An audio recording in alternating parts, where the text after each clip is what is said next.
Theo Nova. The desert, you understand, wasn't always like this.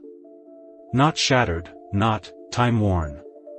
It used to be just sand, beautiful in its emptiness. Theo Galaxy, though most folks just call me Nova, a bit of irony there, don't you think? I came here looking for silence. A place to think, to observe. An astronomer needs quiet, you see. But the stars, they started behaving strangely. Flickering. Repeating patterns that shouldn't exist. That's when I found it. A fissure, shimmering like heat haze, and Old Man Hemlock, muttering about lost timelines and the weight of forever. He said I was the one, the observer who could piece things back together, before the desert swallowed everything whole. Honestly, it felt like a particularly bad Tuesday. Hemlock, the old coot, gave me a device.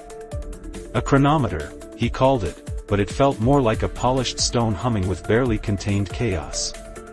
The idea was to locate anchor points, moments in time that hadn't fractured, and use the chronometer to stabilize them. Easy enough, right? Except the desert, it fights back. Time eddies, phantom mirages, whispering voices trying to convince you your memories aren't your own. I spent weeks chasing these anchor points, battling sandstorms that weren't just sand, but echoes of forgotten cities. Each stabilization was a victory, but also a terrifying glimpse into what was, and what could be lost forever. The chronometer's hum grew louder, more insistent, and I started to feel disconnected. Like I was watching my own life unfold from a distance. I found it. The primary anchor point. A nexus of temporal energy hidden within a mesa shaped like a forgotten god. It wasn't a place, exactly, but a feeling. A sense of rightness. I activated the chronometer, pouring all my energy into stabilizing the nexus. The desert went silent. The flickering stars solidified. For a moment, everything was perfect. The fractured timeline seemed to mend, coalescing into a single, unbroken stream. I thought I'd done it. I'd saved everything. The relief was intoxicating. But then, the mesa began to crumble. A new fissure opened, wider and darker than the first, radiating a coldness that stole the breath from my lungs. It wasn't a repair. It was a redirection. I hadn't stabilized time. I'd compressed it. The compression, it created a pocket. A localized distortion where time moves, differently. The desert wasn't healing.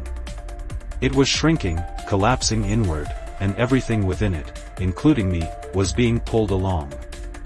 I'm moving through echoes of moments, flashes of lives lived and lost, all condensed into a single, agonizing present. Hemlock's warnings echoed in my mind, about the dangers of meddling with forces you don't understand. Now, I'm not so much an observer as a prisoner of the very timeline I tried to fix.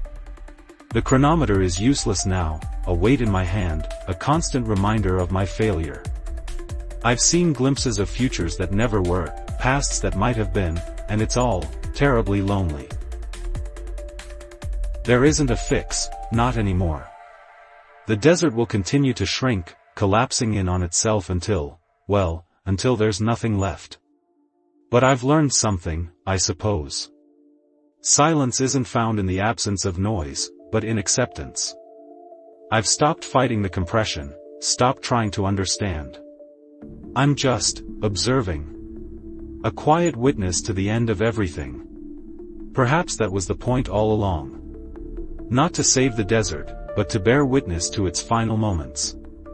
And maybe, just maybe, in the quiet acceptance of oblivion, there's a different kind of peace. A stillness that even the shattered remnants of time can't disturb. It's not a happy ending, not by any stretch. But it's honest. And in a place like this, honesty is all you have left.